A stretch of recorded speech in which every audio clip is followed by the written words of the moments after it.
Good afternoon and welcome to Esports Connected. Today we have an exciting guest, Mark Almanzor. Hi, Mark. Welcome to the show. Hello, Megan. Excited to be here. Oh, we're so glad to have you. You are really the man behind so much magic, and I'm excited to have you on the show to to just share with the world about how patient you've been with the topic gaming and fundraising. We have a lot to cover today. So tell us, how did you get started in esports? Oh, esports. Well, it actually started when I was much younger and I was following the Starcraft championships in Korea. And Korea, I think, is one of the big pioneers in esports. They were selling out stadiums in Seoul while this was still like a little bit of a thought here in America. Right. And, I don't understand Korean, but I understand StarCraft. And it was just so compelling watching people watch these players play at such a high elite level. Yeah. So tell me, what year was that? Is it okay? Is it safe to ask? Oh, I think I might be dating myself, but it was like in the That's 90s, late 90s. Yeah. I mean, so you were there. You were actually in Korea. Oh, no, I was in the Philippines. Okay. And I was watching, I guess a pirated feed. That's hilarious. All right, for those of you that don't know, you are literally a fundraising guru. You bring fundraising and gaming. I think by trade you're just a fisherman, one of the most patient people in the world. Thank you. It's not until you literally go to an esports event, physically, in my opinion, that you actually get it. It's just Absolutely. like nothing truly I've ever seen. And I'm just a girl from Chicago. So I've been to the Wrigley, I've been to the Sox, I've been to the Bears, I've been to them all. And there is nothing like worlds, majors, it's unbelievable. So it's very cool that, not to date you, but I have to, because you're an OG. I guess you could say so, yeah. So take us back and then take us to your next step. So then what? Sure. I mean, I found work in nonprofit, and about 6 years ago, I was at another job and someone said, hey, you should go watch this event. It was called Summer Games Done Quick. It was a speedrunning event. So for people who don't know what speedrunning is, it's people who try to finish a game really fast. And it was televised on Twitch. And so I thought, oh, that's great. Let me go watch it. What I didn't know was that it was a fundraising event as well as a speedrun event. And when I saw the event happen on Twitch, I was like, wow, this is something we can do with our current nonprofit, because this is engaging an audience that for years, traditional nonprofits have had difficulty reaching, very young audience. Our traditional donor profile is someone in their 60s, 70s, who gives maybe $25, $50 a year. So this is a new territory for a lot of nonprofits. And I was so intrigued because it was Doctors Without Borders who was benefiting from this event. And so I thought, wow, this is great. Some organization really was open-minded enough to try a fundraising event through video gaming. And so interestingly, I tried to bring this up to our development department. I created a presentation. I thought this would be compelling, but people still didn't understand. They just didn't understand why people would give while watching someone play a game, and I think what gets missed is it's not about the money necessarily. It's about the community of people that are watching. It's like with esports, the people who are invested in a player or a team. It's just like, whether you're watching, the New York Excelsior in Overwatch or the New York Yankees in baseball, it's that same level of personal investment. And that's what makes you want to support. And I think my colleagues at the time just couldn't grasp that because they didn't get that analogy, it's because it defies many models of fundraising. Anyway, so a year later, Doctors Without Borders had an opening, and it wasn't about streaming, gaming, but I wanted to be a part of the organization because I knew they had a team that does this. And so when I came on board, I still remember my interview was, one of the questions was, what programs are you interested in? And I was like, hey, I think what you're doing around the world is awesome, but tell me more about how you raise money through video gaming. I think that stuck with the panel. And I've been able to work with our current gaming fundraising team since then. So it's been a really fun journey. What a great story. And a couple reasons why I love the story. One is you were inspired to see the fundraising and community. And I always tell people, I love fundraising. I love asking people for money because, first of all, I never ask people for money for any other reason but to help both ways. They feel good giving it, and the people feel good receiving it. And I think the average person just forgets how good you feel giving back so simply. The minute you do let go and give, there's just a feeling that is undescribable. All right, that's point number one. That's why I love selling sponsorships too, because not only do both people feel good, the giving and the recipient, there's actually value, hopefully ROI to the sponsor, and you're creating even greater goodness. So I like that as well. Because fundraising is fun. Oh my gosh, selling sponsors, selling solutions, and selling, business wins to people is just one of the things I absolutely love, and people can't believe it. But when you just reframe the transaction of the money. Another thing that I thought was really brilliant is while people are in community, like you and me right now, I feel better this very second that we're together, 2 or more. I mean, it's just proven we need each other.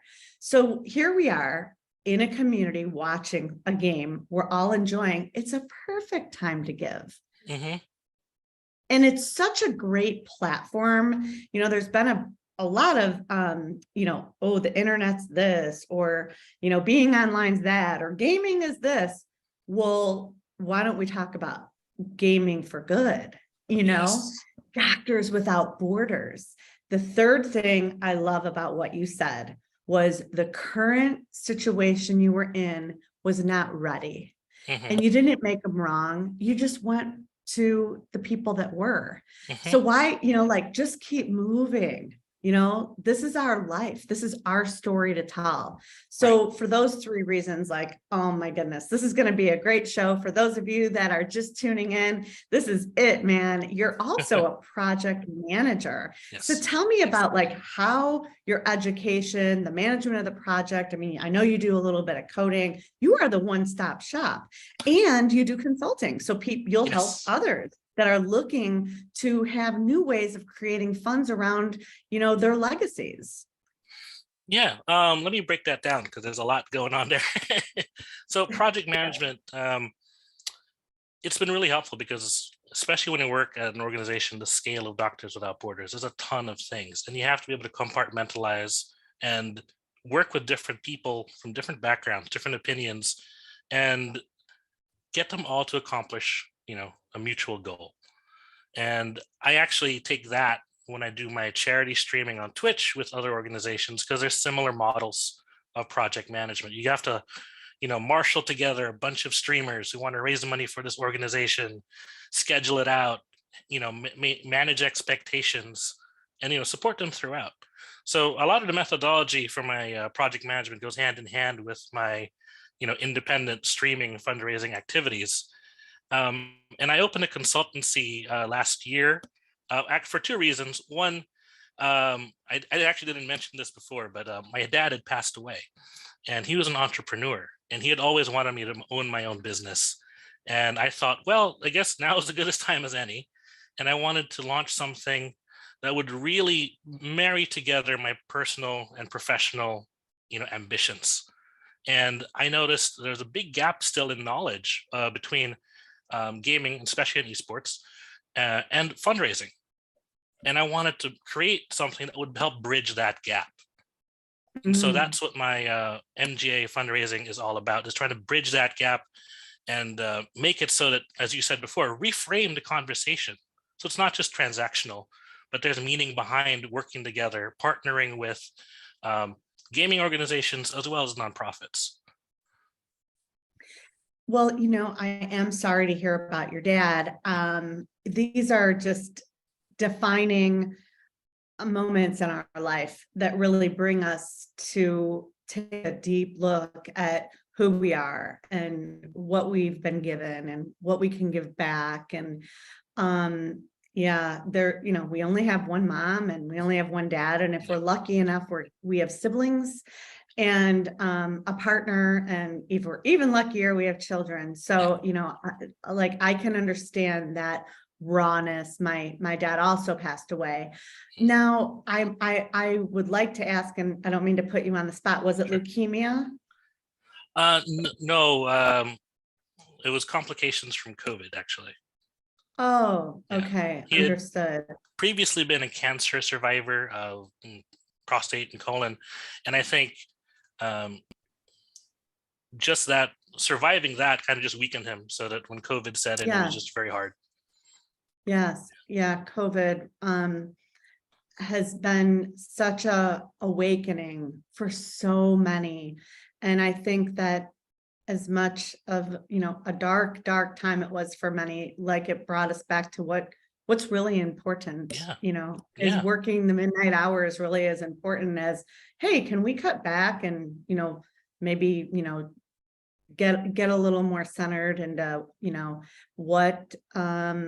what what our legs and our legacies are going to be all about. I bring up leukemia because I was astounded to see that you raised yes. $100,000 in a 10-week campaign. So obviously your inspiration, and you are consulting, around your dad's, in honor of your father, Mhm. was a wonderful success for you. Congratulations. And Thank I'm you. so happy that we're able to share about that successful campaign. Yeah, I mean, I think the congratulations and eventually ends up with the person who I was helping raise money for, my Of friend course. Shishi, who was nominated as a Leukemia Lymphoma Society Visionary of the Year. And to Wow. qualify for that, she needed to raise X amount of money. And this is actually where the gaming actually gets tied in. We met through Twitch when I was raising money for Extra Life. And she messaged me one day and I said, "Hey, I know you have a background in fundraising. You want to help me with this?" So I said, "Sure." Um, and there was a mixed campaign. We didn't just do gaming. We did, live events. We did mail, email, direct mail, traditional fundraising as well. That's why we were able to raise as much money, because we put everything that I knew into a 10-week campaign. So it was a lot of work, but it was a lot of fun. Yes, yes. And for such a great cause. Yeah, Congratulations to you and your whole team. Of course, it's the efforts of many to have a success like that. absolutely. So that's incredible. What's on the horizon? What do people need to know about fundraising that they, you know, um, might not know? Because I'll just say, for me, I've been doing fundraising and sponsorship my whole career. Hmm. I've not done much. We do at our event, Esports Next. We do some fundraising, an impact fund, some level up. But boy, of that magnitude is just so exciting. Hmm. And I multi-asked you lots of questions. I was at I know I'm present to how much I'm packing in. I was at a wedding reception. I was Hmm. at a table with my godchild, who was actually participating in a fundraiser during the reception and showing me on the mobile device right there. It Yeah. was just incredible. And I keep saying, I gotta go take a bigger look at this. I gotta take a deeper dive. So dive us in. I think on the horizon is actually why I'm here. Esports. Yes. Um, One of the great opportunities I had was going to TwitchCon this past year. I got to meet with a lot of content creators, studios, and other folks who work with nonprofits, as well as my colleagues in the industry. And they've all said, I wish we had a better approach to esports. for in terms of fundraising, because esports has a lot of advantages that a lot of let's say DIY streamers don't really have. You already have infrastructure. They have the organization, the teams, the sponsors, the schedules, the events all lined up. I think the main challenge then is how do we align an esports either team or organization as a whole, like a league, with an organization that ties to their beliefs. Like who can we match them to support so that it's a meaningful partnership. And it's still kind of a puzzle again, which is why I joined ESTA. I wanted to learn more about how the dynamics of esports works on the back end, so that I can look for ways to cultivate these kind of opportunities with nonprofit organizations. So that's a big part of it. Yeah, it is. And I'm so excited that you opened your own consultancy along with your day job. yeah. Why not? If you're passionate, why not open up the highway to your passion and help others? And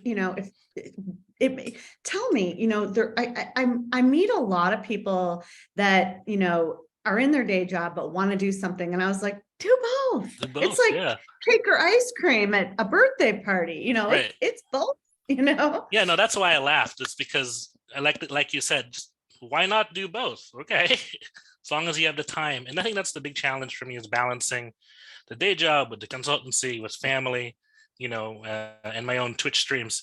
But, that's not a bad problem to have when you think about it. It's a lot of, let's be honest, a lot of fun things to juggle around, eventually though, I'll want to move into invest more time in the consulting firm full time.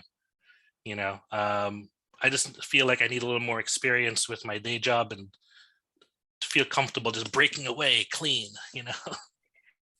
And I'll tell you this, when you go to your day job and let them know about how your consultancy has grown, 9 times out of 10, they ask you to put together a proposal for them.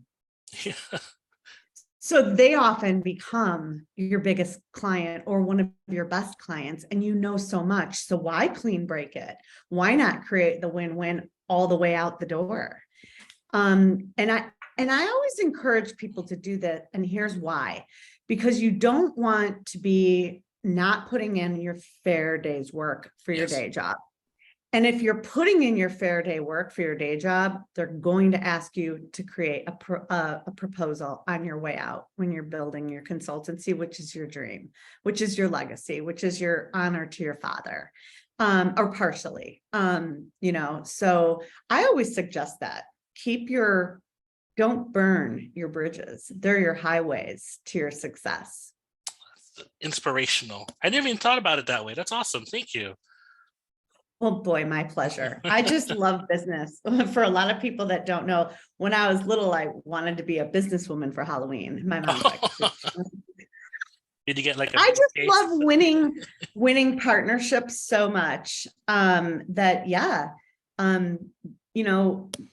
you're going to be spread thin. You're going to have to scale because you haven't even touched the surface. And now you have case studies. So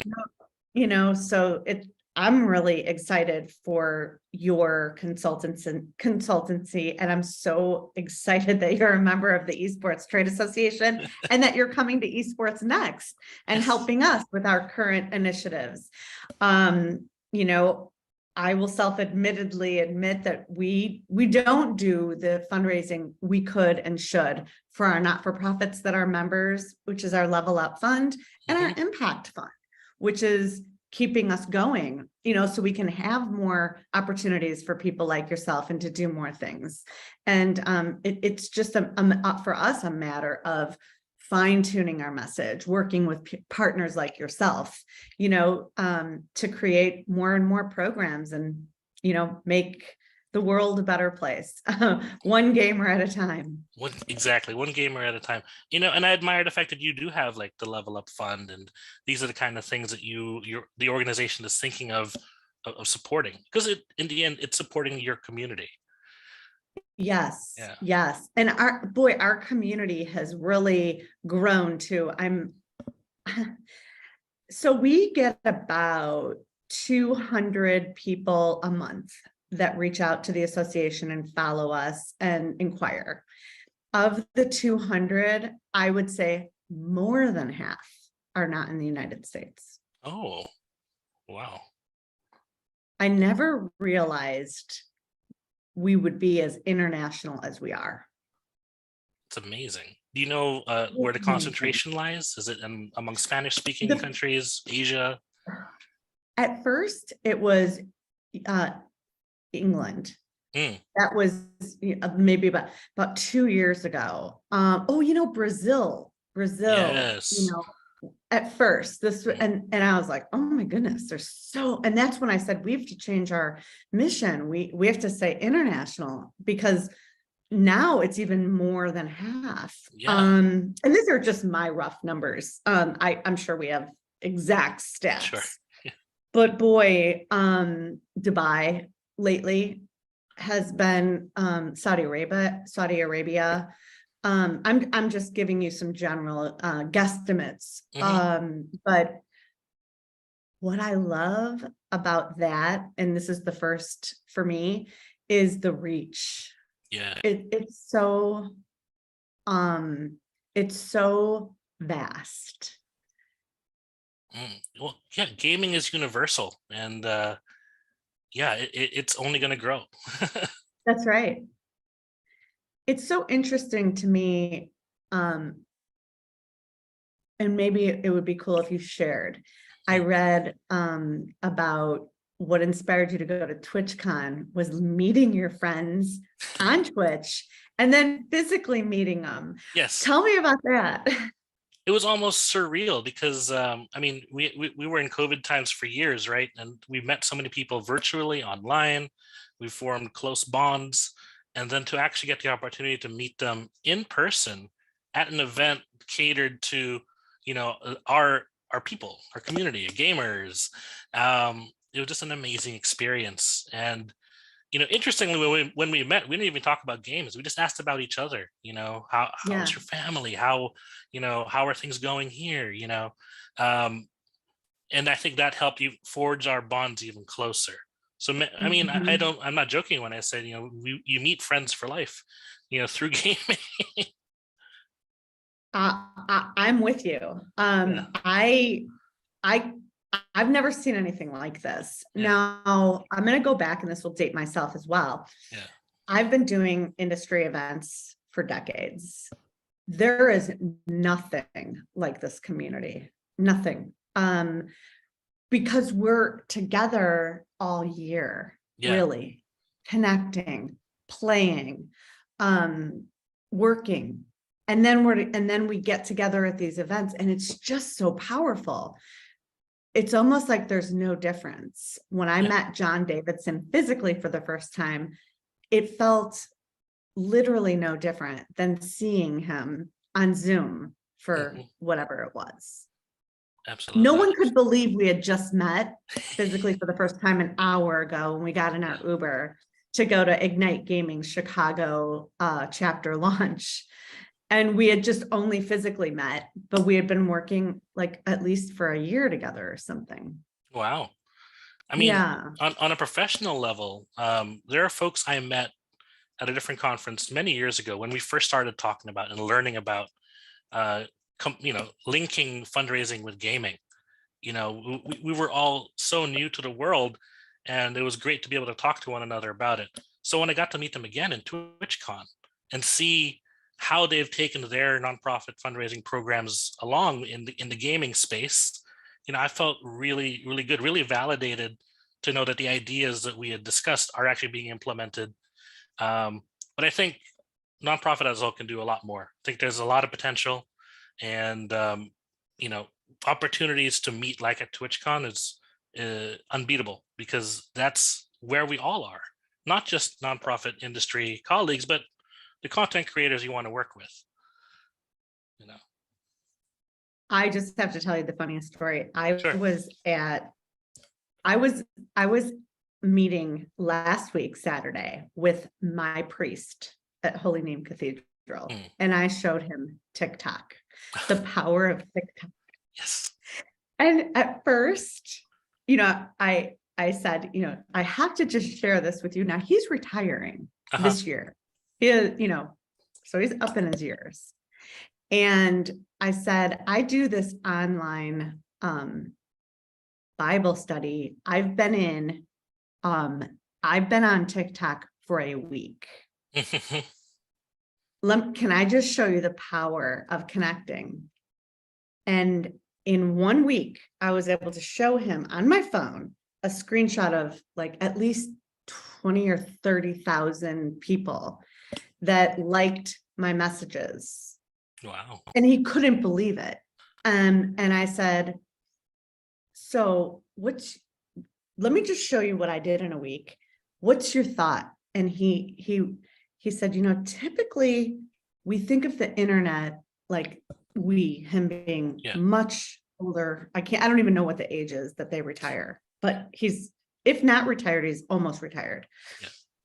He said, typically we think of the internet as like not where like good happens or TikTok per se. And I said, but look at how thirsty people are. Now, this is me just introducing a study of the Bible just because it's a hobby of mine. Right. All right. That was profound for him. Then he said, well, based on biblical literature, Jesus would have gone where the people are. That's right. So he said, do more. This is astounding. Then he went on to say, now, if you went and showed Cardinal this, I think he would be onto it. But if you told him, hey, Cardinal, let's get you on TikTok, he would say, no way.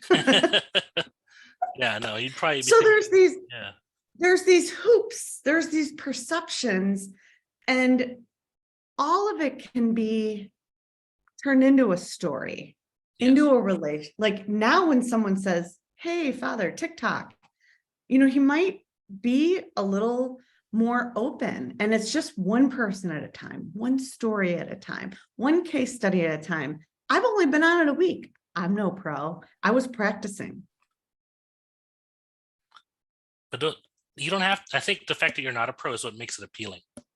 That kind of organic, what we call it, organic content is what draws people in, because they know it's not a setup production. It's an actual person expounding on something that they really believe in. And I think that's what resonates, with the people who view your video. It's amazing, right? Yeah. Just, it was a small test, and this is obviously the first time I'm sharing it because I was inspired to learn a little bit more and have accountability and community, because it's like January 1st. What am I going to do? So I did it. And that was my goal this year. Just, I'm more successful in community, and I think we all are. So, it couldn't have been more trial and error. And it was just so fun to show this little story. And I think that, that is what you're really onto something, adventuring new territory, exploring and enrolling these incredible associations and not-for-profits and foundations, how they can get more bottom line for their missions. I mean, I love sharing with people that I like creating funds for community. It's just, if you start like reshaping that conversation, people kind of look at you like, are you kidding me? Wait, you like raising money? You like asking people for money? You like giving? It's almost like we were taught not to talk about money. Yeah. And it's what makes the world go round. What's funny was the way I raise money on my live streams. I provide incentives. Sometimes it's like a prize. Other times it's like I have to do something funny in exchange for someone to donate like $5, right? And for me, I've raised about $7,000 myself, and I would say about 3/4 of that was from $5 donations asking me to eat what we call a Bean Boozled jelly bean.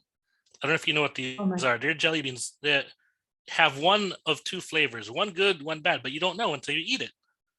oh, funny. And so people just love to see my face when I eat like terrible jelly bean. It's really offbeat and it doesn't make sense, but it works. That's hilarious. I love that story. I remember when those Jelly Bellies came out, Hmm. and it was just so fun Yeah, guessing the flavors yeah. and the weirdness of the flavors. It gets weird. It does get weird. It does get weird. I saw that in your meeting notes and I had no idea what you were talking about. That's hilarious. Did you come up with that idea yourself? No, it's actually something I'm not ashamed to say I copied from someone else. I think what makes it interesting when I do my charity streams with it, is there I have a little spinner so that it tells people like what color I'm going to pick. So it's Oh my highly gosh. randomized. It- And it just, yeah, sometimes I'll get a good one and I'm like, great. Other times I'll get one that tastes like, I don't know, laundry detergent, and it's like, oh, and oh my God. When we were young, we used to play cover your eyes and taste the food or taste yeah. drinks. Um, you should consider reaching out to one of the manufacturers of the candy as a sponsorship. Oh, Um, I mean, really, yeah, because it's funny. And especially if you could get the wheel yeah, that would show the the jelly beans with their company logo there. And that's one of the things that I feel really comfortable with is creatively thinking about sponsorship ideas, because that's a win for them. wow, Imagine how many streamers and how many broadcasters. It's clean, old-fashioned, hysterical fun that we've all done. It's yeah, like a box of chocolate. Like I don't even take a bite because bad chocolates just just stink. yeah. It's like, it's just harder to do than those jelly beans. Hmm. I mean, sorry, chocolate companies. I don't play. That's awesome. No, that's a great idea. Um, you know what? That's another great reason to be part of this association, learning more about how to pitch properly. Sure. And Yeah, actually, I don't even think there's a way to pitch properly. How I do it like I do lots of things, like my yeah. TikTok adventure. Um, and I'll tell you what, Mark, showing the priest that was one of the most, I'll never forget it as long as I live.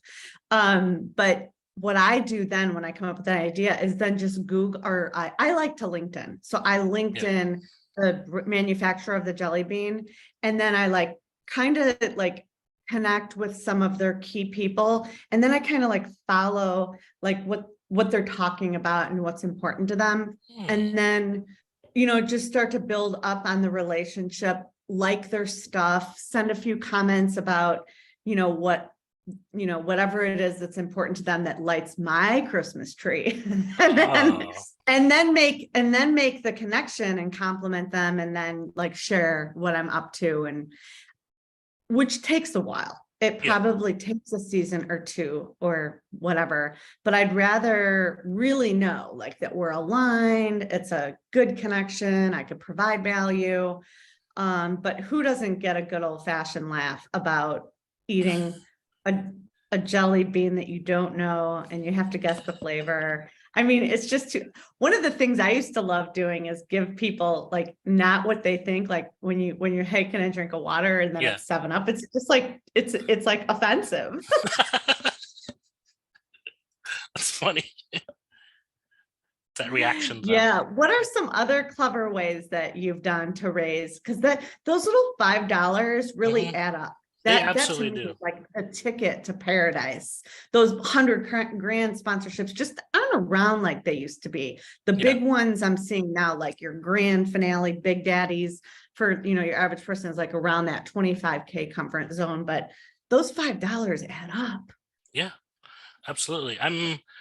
It's an iterative process trying to figure out what incentives work for folks. I've had some success with in-kind donations. I would just apply to like my local Target or Dunkin' Donuts for a gift card.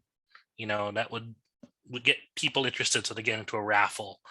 But I have this funny raffle app on my computer that makes it very, very fun. So it's not just like, the wheel, the lottery wheel. It's like rock music, it's in space, and then there's a monster that comes out if you don't claim your prize.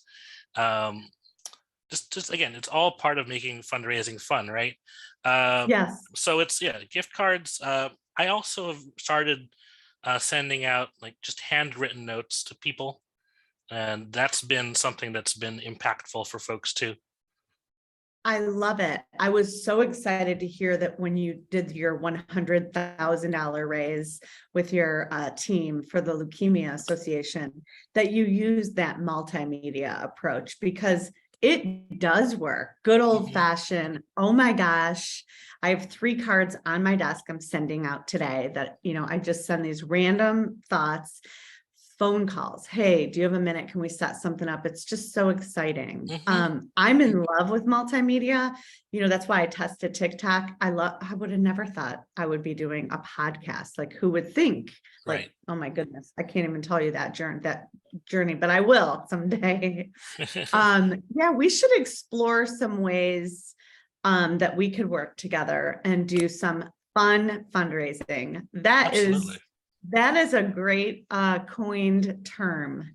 Fun fundraising. It sounds like you're going to be our fun fundraiser in our community. And so tell us what's coming, what's going on, what should we be on the lookout for? Well, a lot's in planning, so I'm not sure if it'll pan out. But my what I'd love to do this year is, when I delve into esports, is get in touch with my alma maters. So I went to school at Rutgers, for undergrad, Seton Hall for grad school. I know they have very active esports teams. I'd love to get them on an event, whether it be for Doctors Without Borders or another organization that they would love to work with. Just connecting at that level, because that way, we have universities. I know they have clubs that are dedicated to fundraising. Get them together with their esports team, and then link up with a nonprofit. And that's one of my big initiatives this year, is just working on the college esports scene along with fundraising. Wow. Well, so how can people get a hold of you? So we can go on my website. It's mgafundraisingllc.com, or you can email me at markalmanzor@gmail.com. And I'd love to hear from folks. Absolutely. And I have some introductions to absolutely make. So welcome to our community. It's a pleasure to have you as a member. You truly are a great nonprofit professional, and you specialize in major gifts, direct marketing, online giving, project manager. Oh, wow, you're proficient in SQL, you're a programmer, and most importantly, you truly have a passion for fundraising and keeping it fun. Until next time, thank you so much for joining us, Mark. Thank you very much for having me, Megan. Look forward to the next time as well.